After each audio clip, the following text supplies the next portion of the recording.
Kita semua tahu kisah-kisah hebat tentang kepemimpinan dan kenabiannya kan? Tapi kali ini kita coba lihat dari sisi yang mungkin jarang banget dibahas.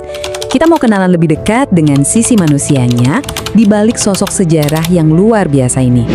Nah, ini dia pertanyaan intinya. Inilah yang mau kita gali bareng-bareng. Di balik semua gelar, semua peristiwa besar, sebenarnya siapa sih sosok di baliknya sebagai seorang manusia? Soalnya, kalau kita mau benar-benar paham kenapa pengaruhnya bisa sebesar itu, kita harus mundur dulu, jauh ke belakang. Karena semuanya itu dimulai dari awal kehidupan yang penuh perjuangan. Ini yang menarik banget. Di satu sisi, beliau lahir dari keluarga terpandang, Bani Hashim. Tapi di sisi lain, kenyataan hidupnya jauh dari kata mewah.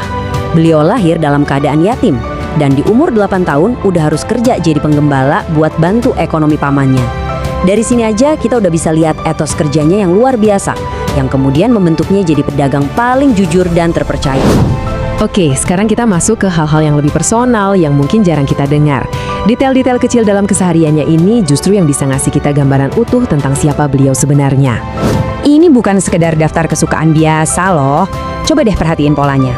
Warna hijau yang identik dengan alam, madu sebagai pemanis alami, semuanya menunjuk pada kesederhanaan. Bahkan makanan yang dianggap paling mewah buat beliau pun, ya madu, susu, sama daging kambing. Sederhana banget kan? Detail-detail ini nunjukin kalau gaya hidupnya itu benar-benar bersahaja. Dan kesederhanaannya itu nggak cuma soal selera. Lihat deh rumahnya. Sebagai seorang pemimpin besar, beliau bisa aja tinggal di istana yang megah. Tapi nyatanya, cuma gubuk kecil dari lumpur. Ini bukti nyata kalau status dan pengaruh sama sekali nggak mengubah esensi dirinya. Nah, dari rumah yang super sederhana tadi, kita loncat ke sesuatu yang menunjukkan kekuatan yang beda banget. Angka 124.000. Kelihatannya acak ya, tapi ini adalah perkiraan jumlah orang yang bisa mendengar suara beliau dengan jelas saat khotbah terakhirnya. Tanpa mikrofon, tanpa pengeras suara. Kebayang nggak tuh jangkauan suaranya? Sekarang, kita masuk ke bagian yang menurut saya benar-benar jadi inti karakternya. Kita akan lihat beberapa cerita spesifik yang menunjukkan kebaikan hatinya yang ya bisa dibilang luar biasa dan bahkan radikal. Kisah ini benar-benar wow. Coba bayangin, setiap hari dihina di depan umum, tapi responnya apa? Bukan marah, malah diem-diem. Setiap hari beliau datang dan menyuapi orang yang menghinanya itu, tanpa pernah bilang dia siapa. Si pengemis baru tahu kebenarannya setelah Nabi wafat. Duh, gimana ya rasanya jadi pengemis itu pas tahu faktanya ya? Atau cerita yang ini, ada seorang budak muda yang panik karena ngilangin uang majikannya. Nabi nggak cuma gantiin uangnya, beliau melangkah lebih jauh, nganterin anak itu pulang buat mastiin dia aman dan nggak dihukum.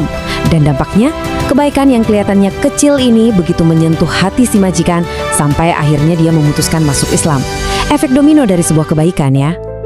Kutipan ini kelihatannya simpel banget kan? Tapi coba deh kita renungkan, ini menunjukkan rasa hormat yang luar biasa pada orang lain. Beliau benar-benar ngasih ruang buat semua orang untuk didengarkan sepenuhnya. Sesuatu yang jujur aja kadang susah kita lakukan di zaman sekarang. Oke, kita udah lihat sisi personalnya yang luar biasa. Sekarang kita geser sedikit. Gimana kebaikan hati itu diimbangi sama kecerdasan strategis yang tajam sebagai seorang pemimpin komunitas dan juga politik. Ini contoh kejeniusannya di bidang ekonomi.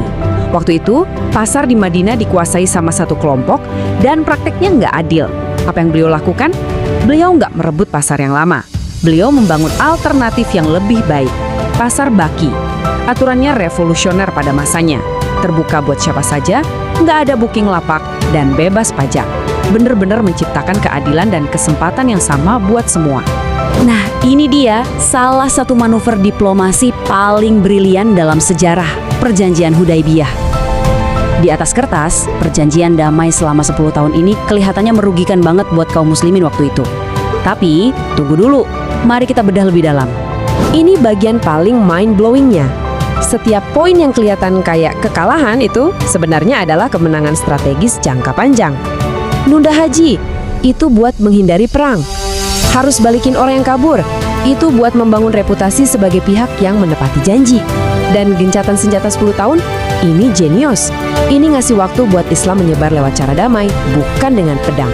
Dan terbukti, strategi itu berhasil total. Masa damai itu justru bikin beberapa penentang Islam yang paling tangguh, termasuk ahli strategi militer kayak Khalid bin Walid, bisa melihat Islam lebih dekat tanpa tekanan perang. Dan akhirnya mereka pun memeluk Islam. Kemenangan diplomasi yang sesungguhnya. Sebagai penutup, kita akan lihat momen-momen terakhirnya. Karena seringkali apa yang ada di pikiran dan diucapkan seseorang di akhir hayatnya itu benar-benar merangkum seluruh misi hidupnya. 3 kata ini diucapkan berulang kali di saat-saat terakhirnya. Coba kita biarkan bobot kata-kata ini terasa sejenak sebelum kita bahas maknanya yang sangat dalam. Umatku, artinya umatku. Coba bayangin, di ambang ajal, di saat kebanyakan orang pasti memikirkan diri sendiri, fokusnya justru keluar kepada komunitas yang telah ia bangun. Pikiran terakhirnya sepenuhnya tercurah untuk kesejahteraan para pengikutnya. Ini adalah puncak dari rasa cinta dan tanggung jawab seorang pemimpin. Dan kita akhiri dengan pertanyaan ini untuk kita renungkan bersama. Bagaimana semua detail kecil ini, dari warna kesukaan, cara hidup yang sederhana, kesabaran yang tanpa batas, sampai strategi diplomatik yang brilian, bisa bersatu untuk membangun sebuah warisan yang bertahan selama berabad-abad? Mungkin ini menunjukkan bahwa kebesaran sejati itu justru ditemukan dalam hal-hal kecil yang konsisten. Jangan lupa follow untuk kisah-kisah selanjutnya.